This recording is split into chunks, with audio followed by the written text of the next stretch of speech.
Welcome, everybody, to our September 23rd episode of Create a World. I'm Janice Cronetti, and Deb Merchant is here with me, and we are just so excited to have this conversation this morning.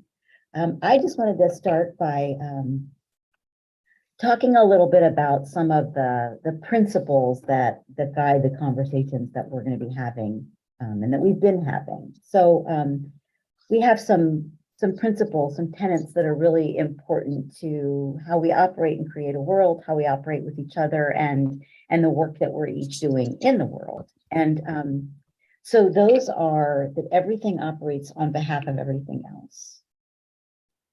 Everything is always moving to the next greater whole.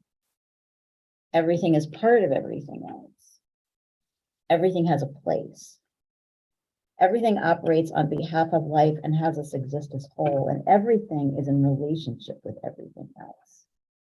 And I hope that you hear in that language, that you hear this powerful theme of connection. So one of the things that I really, really respect about Indigenous communities is that they really live in that connection, and they live with the understanding that everything is connected, and it really informs how they be. As I was thinking about this morning, I thought back on an event in my life where I had the opportunity to be part of an Earthwatch expedition. And if you don't know Earthwatch, they are they would call themselves a citizen scientist organization. So the idea is they want to do a lot of this scientific research, but scientific research is expensive and it takes people power. And so what they do basically is give you the opportunity to take a vacation with them and do science. And so I spent 10 days in Elkhorn Slough, which is in Monterey, California. And I worked with the lead scientist there to tag endangered sharks, small sharks, like, no bigger than 5 feet, small sharks and rays. And also one of the shark species that we were tagging is this very, very protected species called a guitar fish. And it's called a guitar fish because it kind of is shaped like a guitar. And they were sort of the rarest of them all, but we did manage to tag at least one while we were out there. And I got the honor of carrying the tagged guitar fish, away from the nets that we had set up so that the guitar fish could go and swim free. And as I was doing that, there was a tour walking through the park that surrounds the slough, which is like, slough is kind of like a big estuary, big river, but it's got salt water in it too. So this group was walking along the bank and they saw me carrying this guitar fish and they're like, "Oh, what's going on?" And because I'm a teacher by training, of course, teacher mode kicked in and I had to, do a little thing for them and then let the guitar fish go. But I did that expedition right before the start of a school year. In fact, I actually had to I came back into the school year a couple of days after teachers had started so that I could finish the trip. And at the time I was teaching an environmental science class. And I joked with some people that I was just, that moment was so profound for me and that it really reinforced for me how everything is connected. And then I was just going to, I was going to throw out my environmental science curriculum and we're just going to spend all year long talking about how everything is connected, and that all I wanted my students to remember 20 years after Ms. Cronetti's environmental science class was that everything is connected. But I really, that is something that has always informed my life. And it is one of the reasons I think that I have found the work in the field of Tantra Mat with the folks that are in the field of Tantra Mat so impactful, is that I feel more alive when I live from a place of everything being connected. And today we're going to talk in particular, so we're going to keep the focus of this idea that everything is part of everything else. And to me, one of the reasons that is empowering is that it can help us navigate what sometimes feels like the burden of being in duality, of feeling like we have to declare things good or bad or right or wrong. And we can spend a lot of time and energy doing that. But it doesn't necessarily get us anywhere. And what we really want to be able to do is move with what is up, move with what is in front of us in a way that that helps us be in this place of everything moving to the next greater whole, which is part of what Tantra and Deb talked about last week. So Deb and I are both going to share what we're moving with in our respective professions. I work in education, Deb works in psychology. We are both deeply passionate about those fields and yet also actively at work in dismantling what we would call unworkability, addressing things in the systems that aren't as life-enhancing and life-giving as they could be. And so you're going to hear both of us talk about that this morning. But we're also going to talk about what's the good that is on the rise and how we are interacting with that and giving that a place as what is no longer working falls away. And we're going to talk about how we keep our feet under us while all that's going on, because that's a lot of movement and it can feel a little destabilizing at times, but that is where we find ourselves as a one soul human. I mean, I can look around the world and see that destabilizing is happening everywhere. But the good news is that for something new to come in existence, something else has to be going out of existence. So the fact that old things are going out of existence, I actually consider that to be good news, because it means that new is on the rise. So one of the things that I've spent 3 decades in education. Most of that, the vast majority of that time has been working in public schools. I have been a public school teacher, taught mostly high school kids. Actually, my preferred flavor of kid to teach. Give me sarcasm over tying shoes any day. I have also spent the last 12 to 14 years really working with teachers, and I left the classroom and became what they call an instructional coach, which means somebody who works with teachers on their teaching practices. And that has been a really, really meaningful experience for me. And then about 8 years ago, I took a position with a statewide grant that's funded through the Federal Department of Education. And so I went from being an instructional coach just in a school to being an instructional coach across my district to working with schools and with leadership and teachers across the state. And that has been fascinating, horrifying, gratifying, all at the same time. So I've always seen that the ultimate end game for schools is to really be a place that that is a fertile field for the creativity and discovery that is innate to us as human beings. I mean, to me, all you need to know about human beings and learning is to watch a 3-year-old. Right, and to watch how they move. Right, they're constantly learning, they're constantly discovering, but they're doing it in flow and joy, and then we start to put these guardrails and structures on what that learning process looks like, and that is, in my opinion, where the wheels start to fall off the bus, because the reality that I experience working in public schools is that the system is not really designed to promote that creativity and discovery. It is not really designed to honor the fact that each of us is a human being with a unique and essential design, and that the best thing that could happen for us is to have an environment created where we're able to blossom into the person that we're meant to be, right? And a green bean's allowed to become a green bean, and a tomato's allowed to become a tomato, and an orange is allowed to become an orange, and we're not trying to force everybody into growing into the same thing when that's not what they're meant to be. And yet, a lot of what has happened in the public schools, particularly since the 80s and some reports that came out, has been about trying to really regulate and kind of create sort of a singular picture of what learning looks like and what proficiency looks like. And,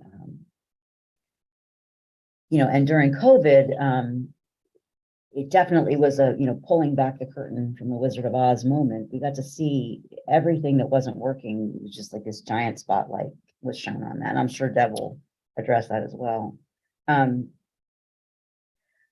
But despite all of this, I still really believe in schooling. And in particular, I really believe in public schools. And I believe that in the United States, that public schools are the foundation of the American dream. That, that when public schools are operating in the way that they can best operate, we are extending opportunity in an equitable way that really allows people to become everything that they want to become. And I believe that despite where schools are right now, that we can reimagine and reconstruct and rebuild and create systems that really enliven people, students, and all the educators that are supporting them. And I say educators very broadly because there's more than just teachers in public schools. Like there's a lot of adults doing a lot of different things. They're all educators, in my opinion. I would say that the biggest piece of unworkability that I find myself confronting regularly, and I should probably preface this by saying that I like to tell people I never got in trouble in school until I became a teacher. So I was a very well-behaved, obedient child. I was the good girl, the consummate good girl. And then somehow when I became a teacher, I don't know, like I couldn't keep my mouth shut in the same way. And so I found myself unintentionally stirring a lot of pots. I had my administrator, my assistant principal, say to me one time early, I think maybe in the first year or two that I was teaching, he called me a rebel. And I thought, that's hilarious because I think at that time I still had a sweater in my closet that was like the ultimate preppy sweater, like it was like green with like a blue whale on it or something like that. And so to have myself described as a rebel, I'm like, what, are you kidding me? But it is true that I have never been reticent to address what I saw as unworkability in my field and in what I was working with. So anyway, I have continued, I would say, to challenge the norms when I feel that they are unworkable. And to me, one of the biggest things we're battling right now in schools is the fact that they're still very hierarchical. And so the leadership structure is very much one of hierarchy. And where really good things are happening and new things and inventive things, in my experience, rather than hierarchy, you see the dynamic of collaboration. And that's really, collaboration is really the dynamic that we're working with in Create a World. The idea that, that everybody brings something important to the table. And that when you give everybody a voice, you give everybody a place, you give them the opportunity to share their gifts and their strengths, really magical things can happen. But I found myself sort of early on in this statewide grant job, having conversations along these lines. So I mostly in my career have been a teacher. And even when I became an instructional coach, I really still thought of myself as a teacher. And I really do today even think of myself as a teacher. And my my primary concern when I'm looking at how to make things better for kids is to look at whether or not teachers are getting what they need. Because the best way to make sure kids get what they need is to make sure teachers have what they need. And so in this work that I do, I am working with districts and schools and teachers to use something called the strategic instruction model, which is a series of teaching tools that's designed to develop adolescent literacy. And what we mean by that is that not just a kid being able to read a book, but being able to read, understand what they read, and use what they read to do something else, right? And that doesn't just happen in the English class. That happens in the math class and the science class and their electives. It's supposed to happen everywhere, right? So this idea is that we're trying to help strengthen the muscles of literacy so that students can really be empowered to do anything they want to do, right? Because when we become adults, we don't stop learning. You know, all of the, Deb and I were having a conversation earlier about, you know, all of these technical things and social media and right. I mean, all this stuff that didn't exist when we were younger, and definitely feeling like beginners in some of that. So this learning never stops. So in order for students to have their needs met, teachers need to have their needs met. So when you ask teachers to try out something new, like this strategic instruction model, they need support. And that support's going to look a lot of different ways. They're going to need guidance. They're going to need coaching. They're going to need encouragement. They're going to need to know that their leadership feels like what they're doing is worthwhile. Because I don't know if you know any teachers, but if you ask them about the amount of free time they have, they're just going to like laugh right in your face. They are busy, busy people, man. In fact, I said to somebody recently, I'm like, look, if I had to be stranded on a desert island, no, I don't, you can keep your Navy SEALs, you can keep your, you know, what I'm like, you give me 6 classroom teachers, because those are people who know how to make something out of nothing, man. That's what I want to be stranded on a desert island with. So anyway, so as we're asking these teachers to try out these new things, we wanted to make sure that they were supported. And part of that process was establishing in each district what we called a district implementation team. And the idea is that these would be people from all across the district that would think about what was needed for teachers to do what we're asking them to do and make sure that all of those things were in place. And I was really adamant from the very beginning that team needed to include a teacher or two as a member, right? That we needed representation of the people that were actually doing the work in the classrooms to hear what they needed and what they didn't need. And everybody wanted to tell me why that wasn't realistic. You can't get teachers to a meeting. Well, they're in school. Well, what if we do it after school? Well, we can't do it after school. Well, why not? Because nobody wants to come to a meeting after school. You know, it's like, so I got given a lot of reasons why it wasn't practical, why it wasn't convenient, but nobody ever gave me any reason why it was impossible. And so for me, part of pushing the edges of unworkability is that distinction between what's impossible versus what's inconvenient. I knew that it was really important to have teacher voices. And as we started to build teams where there was teacher voice, you could see the difference in how things moved. And in places where there were teacher voices, things moved more quickly and they worked better. But I had to be willing to stand in that principle of collaboration and say, listen, if you really want this to be successful, you got to have teachers representing. And let's work through all the reasons why that is challenging, but let's not let that stop us. And so for me, that's really part of how I keep my feet under me. Because I mean, especially in the last couple of years, I mean, I see things that break my heart.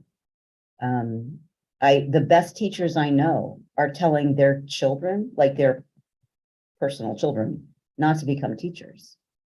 And my teaching is arguably my family business. And so it breaks my heart to hear those things. It breaks my heart to see teachers fleeing the profession. And And I will be honest, I have conversations with educators in schools where the level of prejudice and bias and I work with people that do not care about every child and that are not interested in guaranteeing an equitable experience for every child. And that horrifies me, because to me, that the purpose of public schools is to give every child, no matter their race, no matter their religion, no matter how they identify in gender, you know, if they're non-binary and they wanted to be called them instead of she or he, to me, that's okay. Well, they're telling you who they are as a human being, and there should be room to honor that. But I'm in Florida, and I won't start down that rabbit hole because then Deb won't even get a word in edgewise. But you know, if you follow the news, you know some of the things that are going on here, and so I have to I have to give myself a lot of regular pep talks to even stay in this work where I see so much unworkability. But also, when I look around, I see amazing things happen. I have had the opportunity to work with and build teams of amazing educators. I mean, people who are so dedicated to what they do and care so deeply about every child, and their fellow teachers and and the families of the kids that they teach. I see ingenuity like crazy. I mean, I work with some people who are just brilliant, in my opinion, and the things we've been able to create together are just stunning. And I do believe the tide is turning, and I do believe my profession is starting to see the benefit of collaboration. And even though they're still hamstrung in a lot of ways by hierarchy, I think more and more people are recognizing the need to move towards that collaboration and are willing to, you know, some folks like me are willing to dive in head first. Others are just putting their toe in the water, but there's movement. And so that excites me, and it gives me hope for what can be possible for schooling moving forward. Deb, over to you. You said so many cool things. I took a couple notes because I want to respond to some stuff.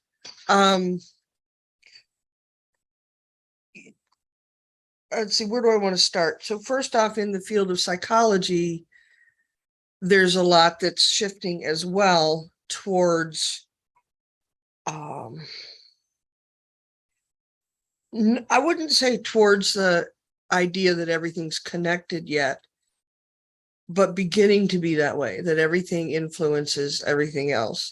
It's beginning to be that way. It's beginning to be a model slowly. It has its, sorry, I'll say one thing at a time. It's beginning to be a model of who would we be if we knew ourselves, defined ourselves as whole and healthy, as opposed to if we defined ourselves as broken on the way to being whole and healthy. And I heard some of that in what Janice said. Now, I'm attuned to that kind of thinking. So probably the reality is that it's a smaller percentage than I think, because it's sort of the phenomenon of, you know, you pick out the car you want and then you suddenly see that car everywhere. So I'm very attuned to that. So I'm likely to see it everywhere. But the way I think psychology is really not something separate from life. It's supposed to be a representation of the lived experience of people, not just a response to disorder or disease, supposedly. That's another subject for another day. But there were a couple of things that Janice said that I think if I talk about those, that would get at the kind of what I see as the dynamics of some of what we're talking about today, of what's rising and what's workable and not workable.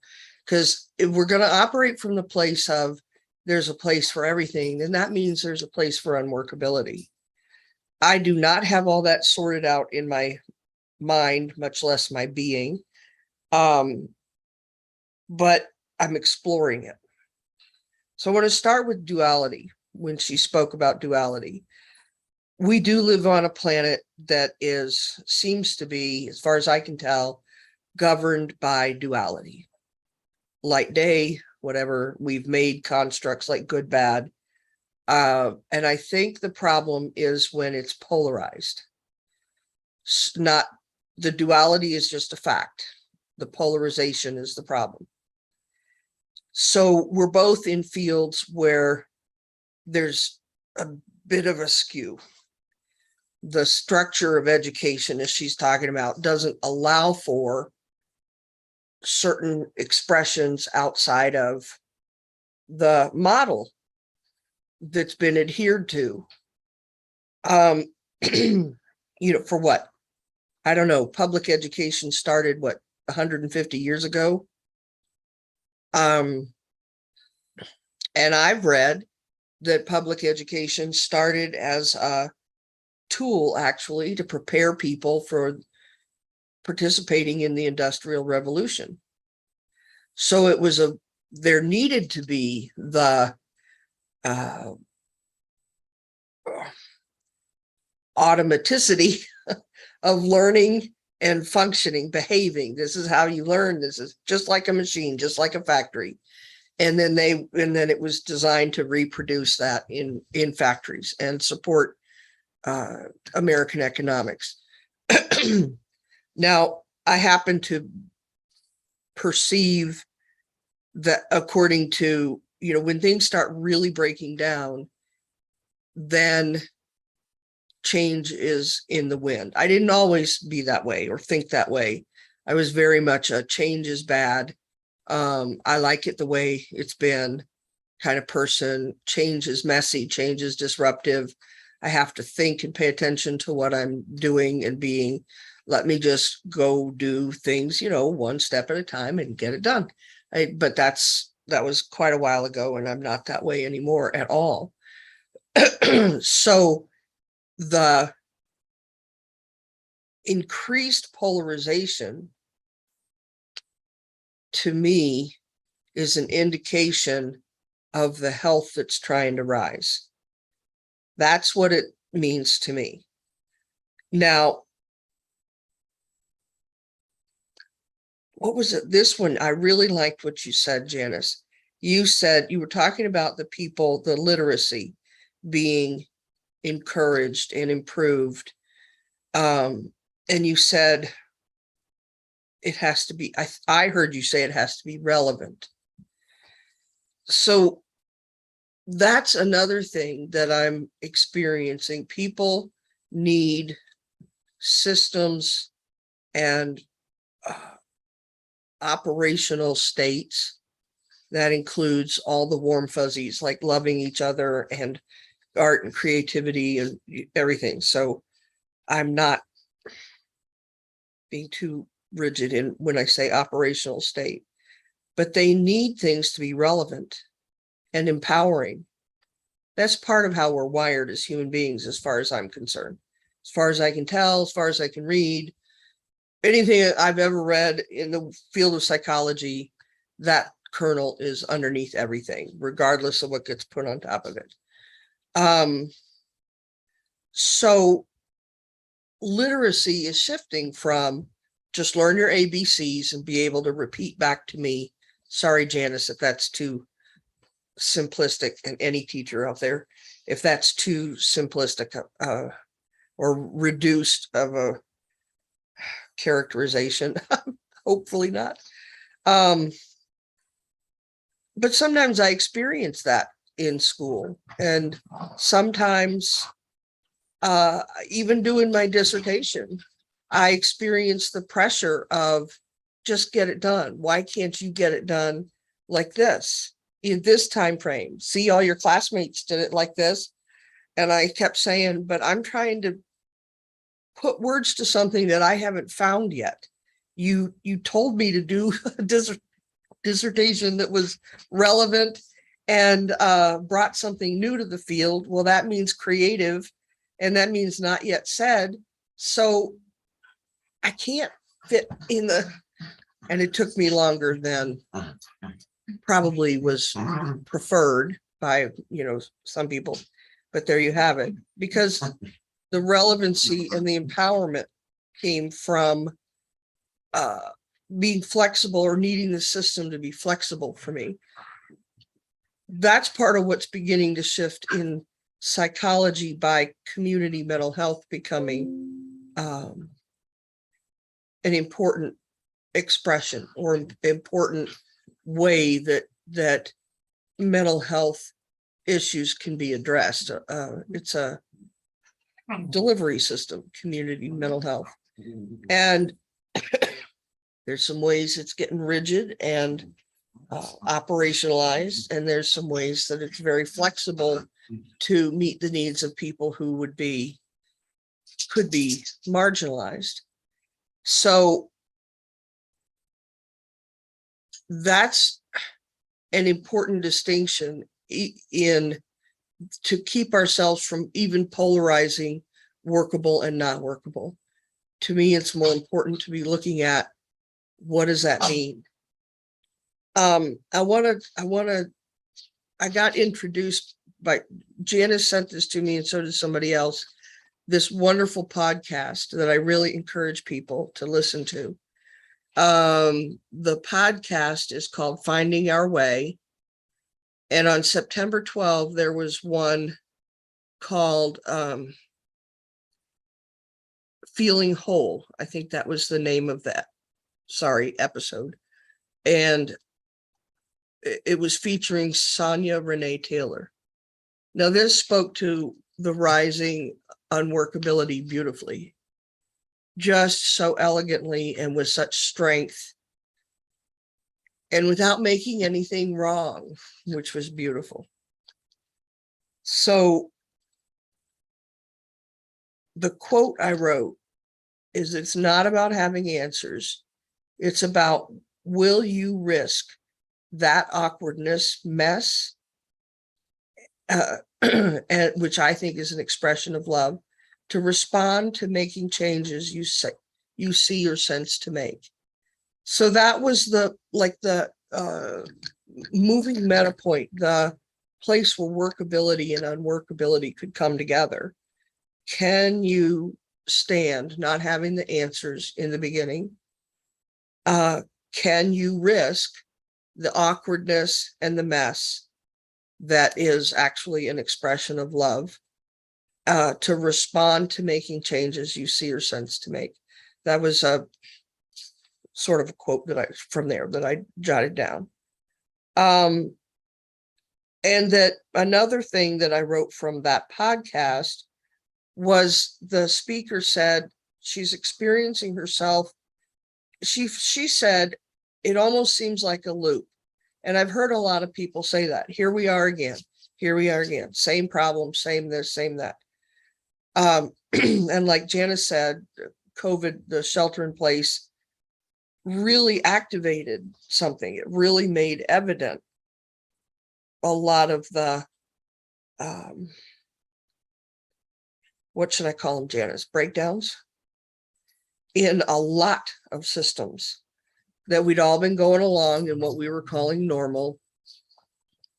It was pretty easy as we're going along in normal and being way too busy and all those other things to not notice where things were getting rigid or crumbling, or whatever the unworkability could be described as in human experience, because there was a lot of pretty horrific human events during COVID, from not just people dying of COVID, but the social unrest, the racial inequity, lots of other inequities were revealed, including, besides financial and resource, which is bad enough, the inequities in how we used our time and lived in a restful way, or a way that, we didn't feel overworked and drained all the time in the name of accomplishing or succeeding. So there were humongous revelations from COVID and the shelter in place time. And she said, at first she thought she was in a loop. She felt like she was in a loop. Then she said, but I'm not, because I'm different. I'm aware. I'm a lot more aware. I'm a lot more skilled in different things. She speaks really elegantly. I recommend you all listen to the podcast. And she said, then I realized it's not a loop. It's a spiral. I'm not at the same place. I'm in a recursion, the next greater whole. Now, up until that point, I'd always thought about the next greater whole being a state where things came together in a quote unquote better way. And then after listening to that, I realized, the next greater whole can just be something, can be coherent, cohesive, and congruent, while also in the sense of revealing what's needed, in the sense of revealing what's not come together yet and what's really not working for people. It's just not a way I'd ever thought about it before. And that she was inviting people to use their awareness to stand in the messes, to stand in now what, is what she kept saying. I thought that was phenomenal. Now what?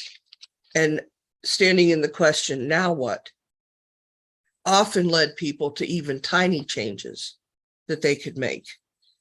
Some of them were, pretty big. One of my favorites, since I'm a gardener too, as well as a psychologist, is this man in LA. He calls himself the guerrilla gardener. He just started planting flowers and vegetables in those little strips between the sidewalk and the street. He just started planting things so people could eat. He started addressing the food deserts down there and teaching people to plant. And he was feeding people. And then he had to fight with the city, who started to say, you don't have the right to do that. Well, it's public land, and he won his case and was able to continue to plant in all those little strips, or in the strips between sidewalks and retain big walls, and get people fed and educate people on how to grow food and take care of themselves. So the models are shifting, and that is messy, because you tear down a building and you've got the rubble that you have to clear away.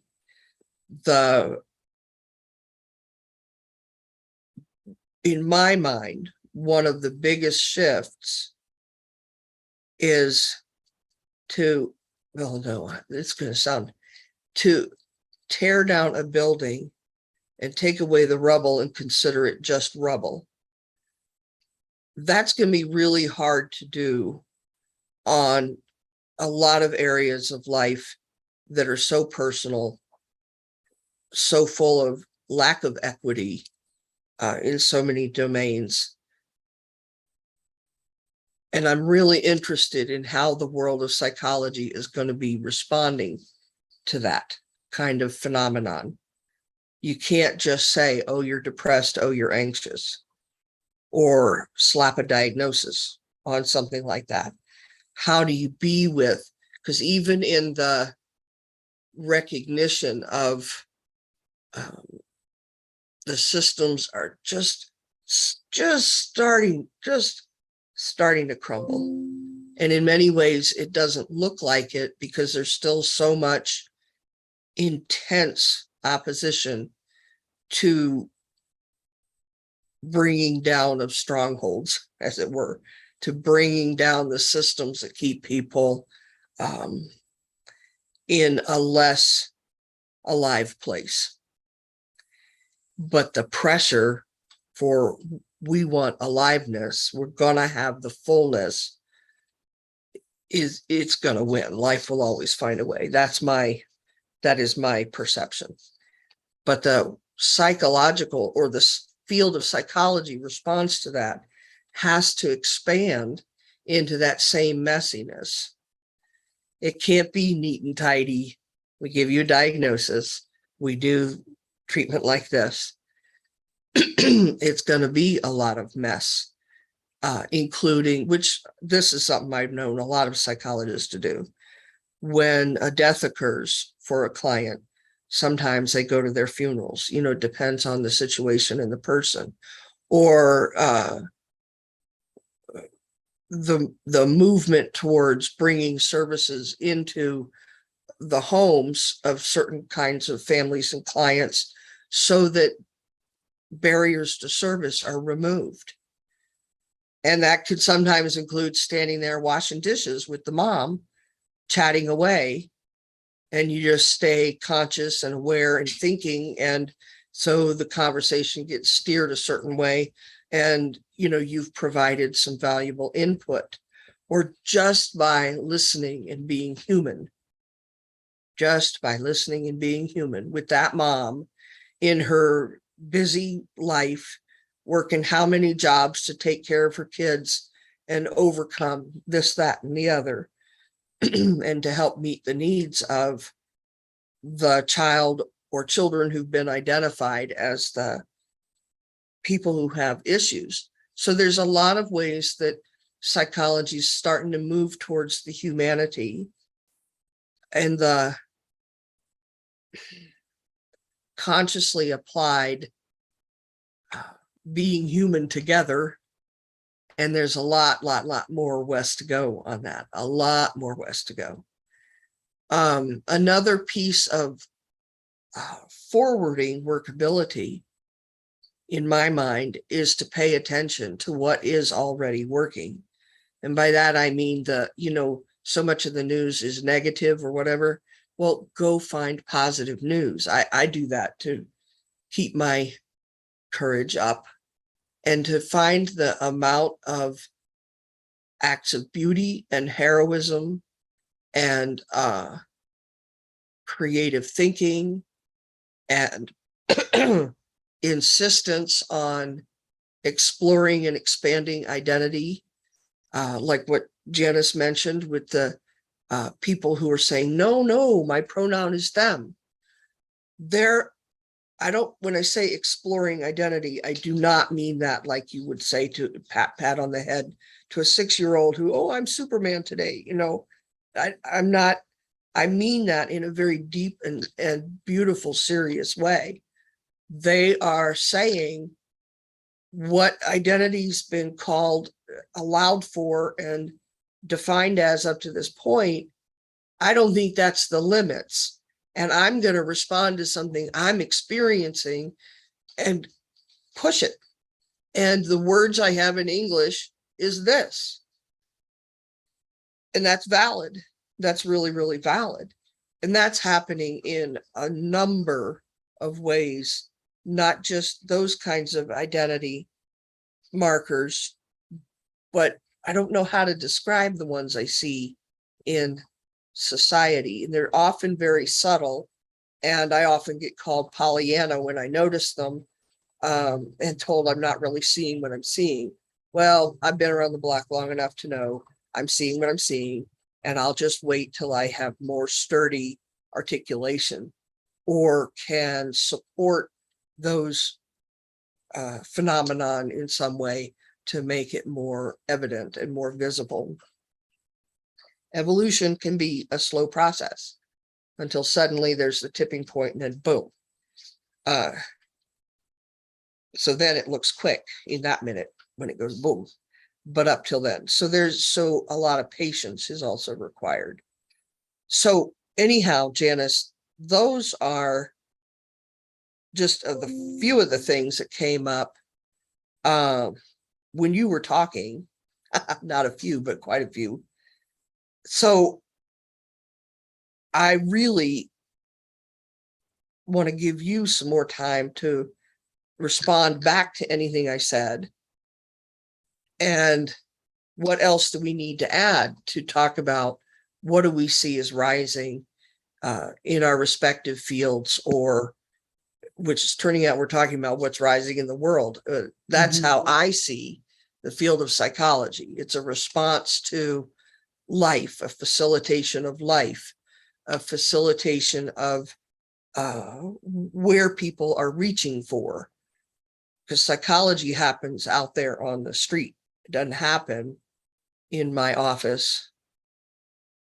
And what happens in my office when I'm working with a client is on behalf of the life they lead when they walk out the door. So what else do you want to add, Janice, or say to what I've said? What else? Yeah, so things in particular that were themes that I wanted to pick up on. And the first one is this idea of acknowledging the fullness of our humanity, and that living is messy and imperfect and really not very stable, right? I mean, and that's, as a scientist, I would say, well, the universe bends towards entropy, right? The tendency is for systems to fall apart, essentially. And yet we, especially I think in Western culture, have been very enculturated to worship stability, and to see anything that is not stable as being bad, when it's arguably not. It's just it's in the movement of life, which is construction, deconstruction.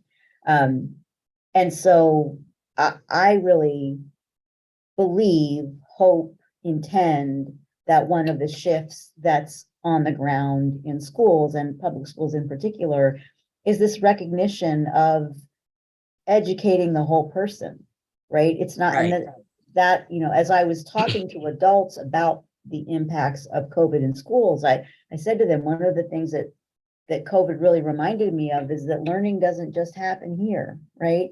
It happens everywhere. And there's a way in which we have acted like emotion is somehow lesser than, and something to be controlled rather than something to be learned from. But there are some movements in public schools towards things like restorative discipline, restorative justice, which is the idea that, when something happens, rather than focusing on punishment, that you focus on restoring relationship, and that the dynamic is with rather than to, as in TO, like I do something to you. And I feel like those movements honor the fullness of what it is to be human. And those are skills for life, right? I mean, that's the other thing that I hope that school is trending toward, as you were talking about relevance, the fact that, we really, children or adults, we're really only interested in learning if we can find some connection to what we're learning, if we can make some meaning in why we need to learn that. And so I think there's a lot of opportunity for us to move more towards relevance too. But I hold that schools are becoming more humane places. I mean, as we know, there's a lot of inhumanity that's cropping up on that journey, but I do feel that is a movement and part of what's rising. And the other thing that I heard you talk about was the messiness of learning, right? And I think about, so the very first class I ever taught, it was called veterinary science, or animal science, to me, very back and forth. But the idea was, I had 30 kids and live animals in there, because they were learning how to take care of small animals, because mostly pets, because we were in a very suburban area, so not horses and cows or anything, but dogs and cats. And we had iguanas and snakes and guinea pigs. And then two days a week, actually 3 days a week, when I first started, we ran a grooming salon. So people would bring in their pets and we would bathe them, and if they were poodles, we would give them haircuts and things like that.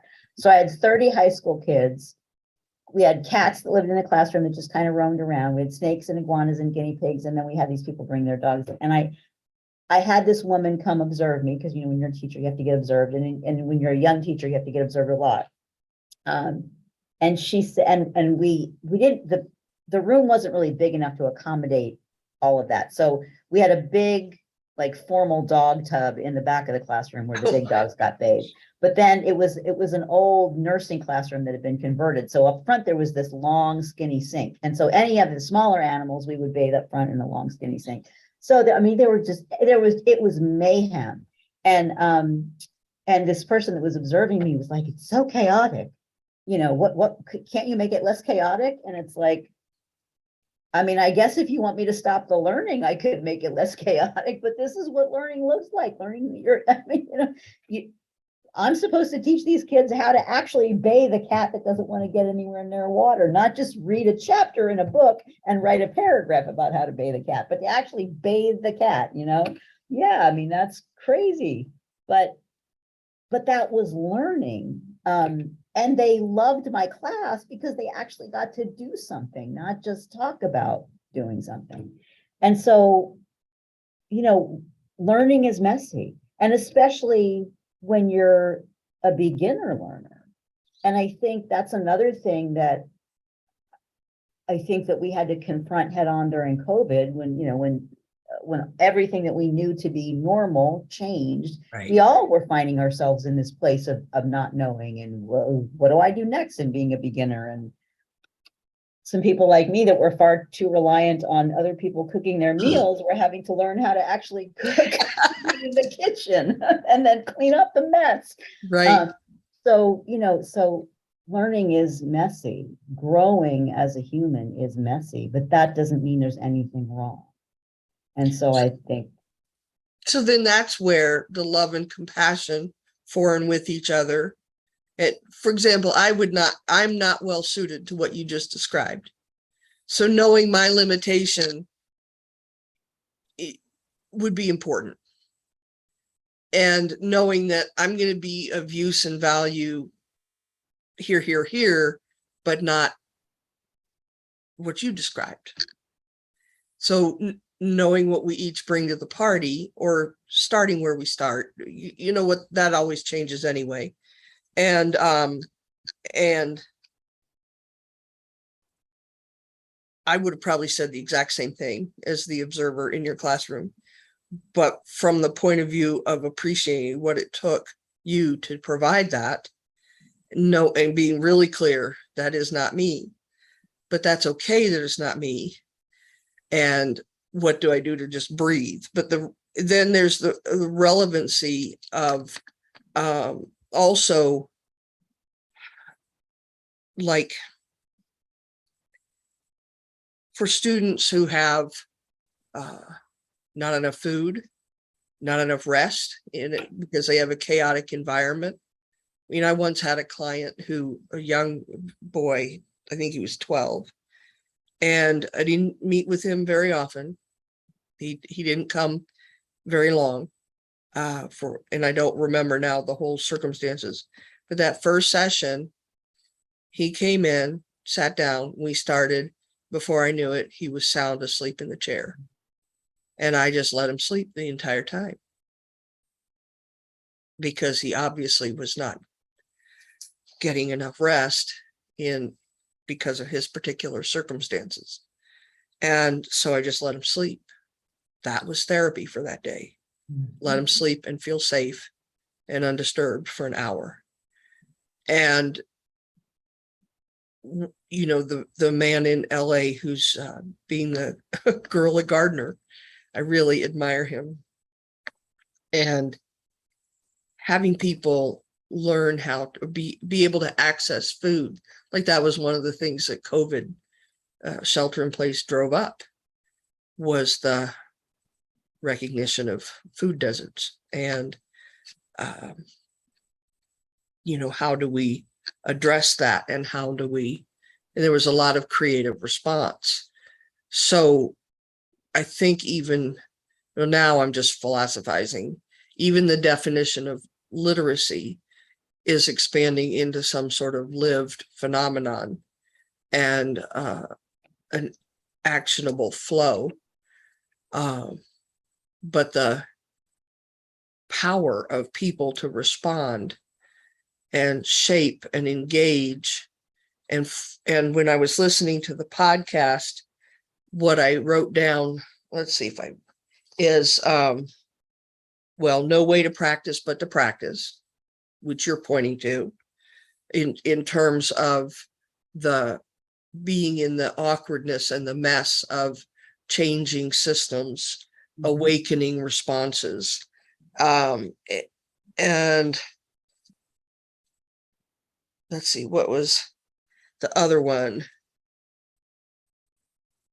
Sorry, I can't find it, but what I'm remembering is that the ground rule is, as you said, with another in the field, with each other, not against each other, harm to none. Because we're not trying to say there's this way to live or there's that way to live. And there's some pretty opposite perspectives, beliefs, understandings of life out there.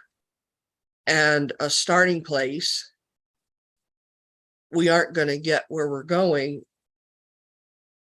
if the polarization and opposition, that's also a pretty fixed phenomenon in human consciousness for many millennia.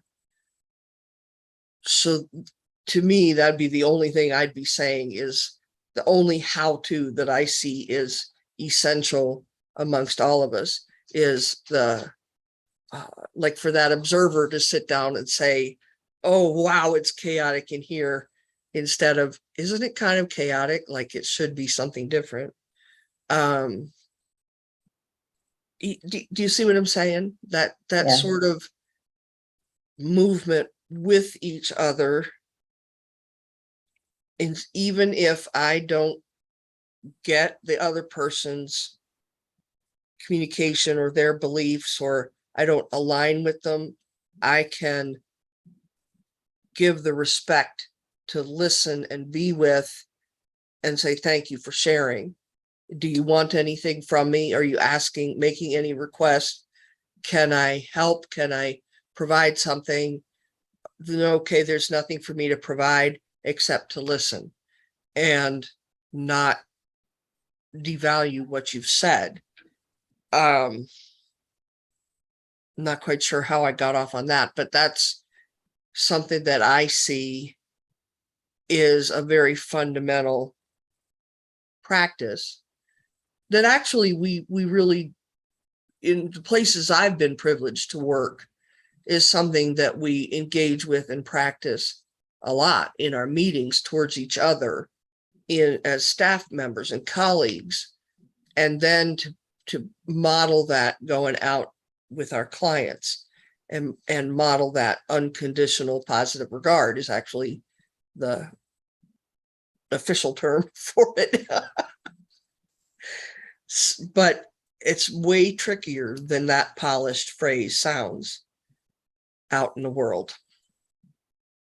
Yeah, and I think that's a great place to wrap up. You know, again, this idea that everything is connected, everything is a part of everything else. So, you know, being with something in a way that makes a place for it, and also including in that you still moving with what you feel is yours to do. You know, when I tell my districts, well, you need to get a teacher on this team, I do so as politely as I can, but you know, I'm going to stand for what I'm going to stand for, but I'm also going to include them and their concerns and their reality. And so, you know, I think that's really what we're offering to you is to hold what you're holding and move with what you're moving with gently.